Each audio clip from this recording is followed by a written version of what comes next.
Hey boyos and girlos, this is Schaffrillas, and today I've got a very special video for you. Instead of a video that was scripted with the intent to post here on this channel, this video will be a reading of a paper I wrote for my media pop culture class, an analysis video on Shrek Retold. So the script is going to be a little different. There's not really many jokes in this script or many like editing jokes as well in the video, I'm assuming, because I haven't edited it yet. But yeah, this will be a critical analysis drawing from different theorists and different people I've studied about in class. So yeah, it will be pretty interesting. So without further ado, here we go.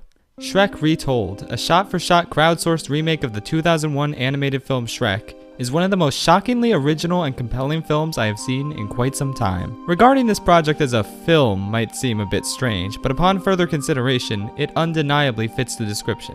Released for free on YouTube on November 29th, 2018, and clocking in at 1 hour, 30 minutes, and 5 seconds, it features the combined efforts of over 200 actors, animators, songwriters, and producers, who each contribute their own reinterpretation of a single scene from the original film. All of these scenes were then strung together with a single accompanying score, making for a cohesive retelling of Shrek in a multitude of different styles. Shrek Retold is truly a fascinating pop culture artifact because of the layers present in many reinterpretations of the original movie's scenes, making for a film that blends a huge variety of different styles and mediums to create an experience that is familiar, yet entirely new at the same time. Shrek Retold is striking from a visual perspective due to the wide variety of different styles adapted by its many storytellers. One scene could be a live-action reenactment with an actor donning green face paint to play Shrek. The next scene can suddenly be done with surreal 2D animation that barely resembles the original film, and the following scene can be done with puppets. Each scene manages to be visually distinct from the last, even if they happen to feature the same medium. The animators and live-action performers are given the freedom to interpret Shrek's characters and settings in their own unique way, so no two live-action scenes or animated scenes are alike. This can be accomplished not only through the visuals, but through the tone of the scene as well. Many scenes that held dramatic weight in the original Shrek, such as the pivotal moment towards the end where Shrek confesses his love for Fiona, are given an incredibly bizarre style of animation in addition to more comedic voiceovers, shifting the tone of the scene and making it much less serious than its counterpart in the original film.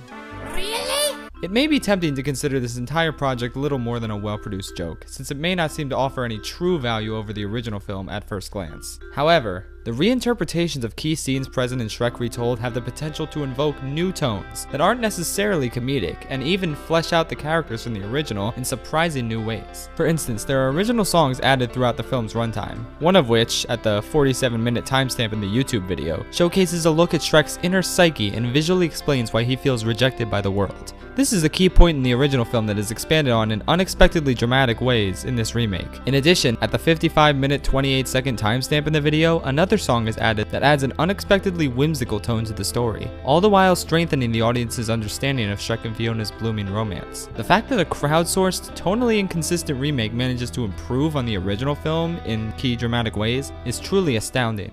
The film also offers its own covers of the iconic songs present in the original Shrek, and in most instances the songs are completely reinvented for an entirely different genre of music. Recalling Theodore W. Adorno's essay on popular music, he makes his disdain for popular music clear by negatively comparing it to serious music. However, the songs in Shrek Retold completely contradict Adorno's assertion that popular music means you are being manipulated into a system of response mechanisms wholly antagonistic to the ideal of individuality in a free liberal society. The statement implies that society as a whole has to have the same reaction to every single song, and feel the same way after listening to each song. Yet this certainly cannot be the case for Shrek Retold's cover of All Star, which is performed as a slow country ballad rather than a rock song, as it was in the original Shrek. This version of All Star has the potential to elicit a wide range of emotions. It can be humorous to one audience member who has knowledge of jokes and memes related to the original song, or it can be a nice melody to someone who has never heard the original and simply considers this version soothing. It even has the potential to sound nice to people who are aware of the original song and consider it a joke. There is no singular opinion that can be universally applied to this cover,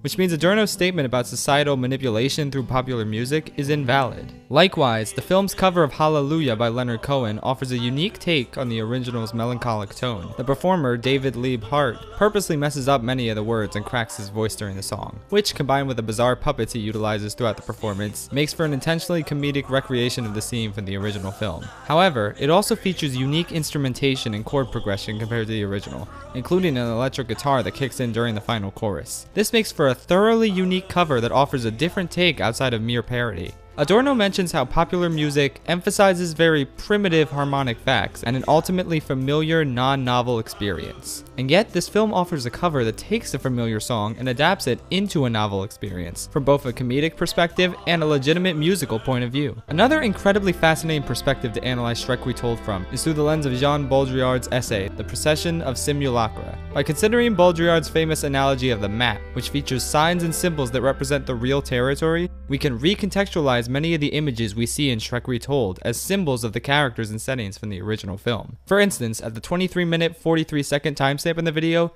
we see a live-action segment where Shrek, represented by a man wearing fake ogre ears, is accompanied by a static image of Eddie Murphy, rather than Donkey from the original film. This image seems random and out of place to someone unfamiliar with the original, but in truth, it is a symbol meant to represent Donkey, which is clear to anyone who understands that Eddie Murphy is the actor who plays Donkey. This instance of a symbol meant to signify reality is especially intriguing because instead of an animated character representing a real-life person, here we see an image of a real-life person symbolizing the presence of an animated character. This is a unique inversion because while Baudrillard insists that the world consists of representations of the real that are not reality, this scene presents us with a real person being used as a fake representation of a fictional character. To some extent, this philosophy of inversion applies to any of the live-action segments present throughout the film, since all of them are instances of real-life people becoming symbols of animated characters. While symbols and hyperreality are an integral aspect of Shrek Retold by its very nature as a fan-made remake, there are some scenes in particular that implement hyperreality and simulation into the story of the original film. For instance, in Shrek,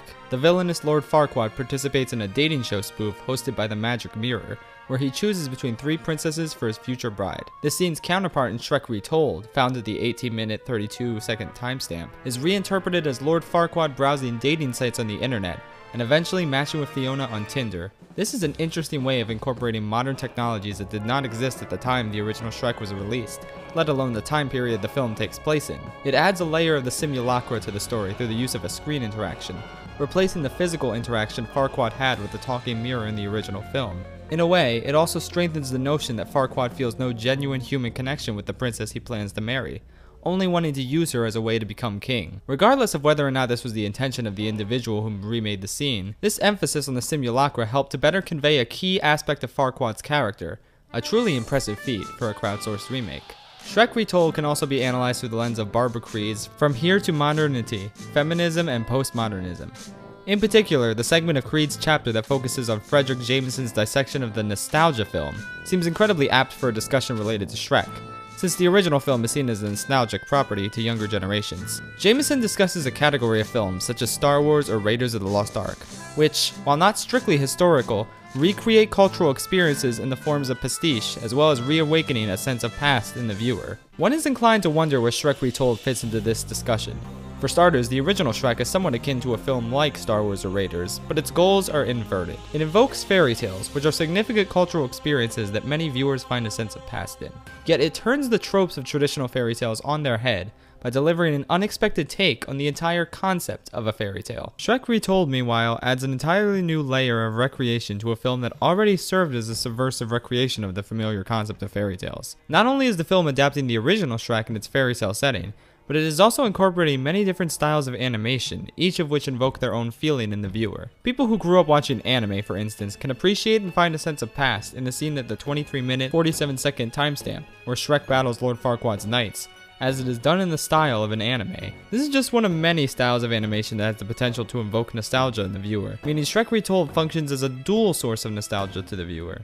It can make them long for a time in their past when they were invested in fairy tales like the original Shrek, but it can also invoke a different feeling related to the animation style the scene that they are watching has been presented in. Jameson also notes that films that rely on quotations of past versions are an attempt to construct intertextuality as a deliberate feature of aesthetic, and they bring a new connotation of pseudo-history of aesthetic styles that displace real history.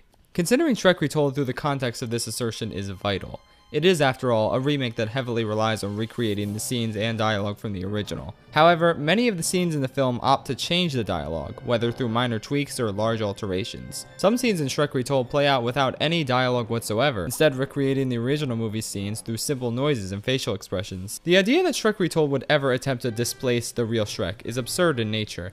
It is not an official remake endorsed by DreamWorks Animation, the owners and creators of Shrek. And yet, there is still a conscious effort to appropriate the imagery and storyline of the original film, in order to make sure the audience is always familiar with the events unfolding on screen. In a way, Jameson's argument about films that use intertextuality as a feature of aesthetic is indeed applicable to Shrek Retold. Its connection to the text of the original Shrek film is vital to its own identity as a crowdsourced remake, and deviating from the original text would defeat the purpose of the film altogether. However, Shrek Retold stands as its own piece of media that has no intention of displacing the original, and the only real unifying aesthetical theme of the different scenes in Shrek Retold is simply how much they don't resemble the aesthetics and animation style of the original. Shrek Retold is also interesting to analyze from the perspective of Ian Ang, this person's essay, Dallas and the Ideology of Mass Culture, since the film provides a compelling example of how the notion of bad mass culture can be outright rejected entirely. The original Shrek had a largely positive reception at its time of release,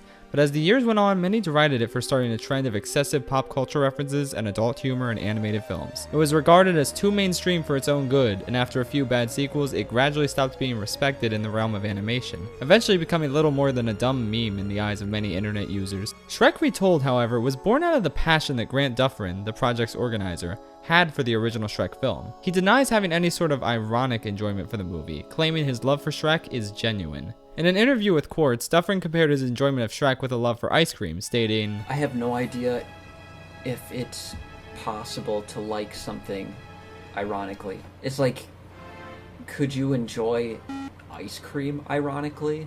Could you eat ice cream as a joke? This insistence to claim that his love for Shrek is unironic is notable, because since he doesn't care about the ridicule of critics and peers, it comes across as a direct rebuttal of people who admit to enjoying bad mass culture like Dallas in order to save face. The letter writers in Ang's chapter are ashamed to admit that they like Dallas unironically because of the backlash that comes whenever someone praises an extremely mainstream entertainment property. So they claim their appreciation for the show is ironic, pointing out its many faults before going into why they still watch it. Dufferin, by contrast, is entirely unapologetic in his love for Shrek, a property that was similarly derided for being too mainstream and flawed. He rejects the notion of bad mass culture and instead embraces the familiarity people have with Shrek as an entertainment property, because it gives his remake a passionate audience that may not have been there otherwise. In the Quartz interview, Dufferin states, It's hard to be an artist and have people care about your stuff. And with the Shrek remake, it's like, yes, I get to basically make a feature and everybody cares about it. That's it. His passion for a piece of mass culture like Shrek is truly refreshing because he recognizes the benefits of adapting such a popular film into a project that allows him, and every other participant, to be wholly creative and original. It is certainly doubtful that many Dallas fans would display this level of passion during the show's heyday due to the discouraging ideology of bad mass culture, but Dufferin's passionate remake is born out of a rejection of such an ideology. He loves Shrek, and he doesn't care who knows about it. Shrek Retold is somewhat of an anomaly in the grand scheme of popular culture. Remakes of popular films have existed in the past, as have crowdsourced fan-made remakes. Yet the sheer amount of variety and absurdity present in Shrek Retold cannot be overstated. This film manages to transcend the idea that Shrek is just an ascended meme gone too far, and it instead offers a compelling, funny, and genuinely impressive recreation of the original that still manages to have its own identity. Only time will tell if history looks back on Shrek Retold in a meaningful way, but one thing is certainly undeniable. It deserves to be critically analyzed, because there is truly no other film like it. Somebody once told me the world's gonna roll me. I ain't the sharpest tool in the shed. She was looking down with her finger and thumb in the shape of a nail on the head. Well, those years start coming, and they don't stop coming.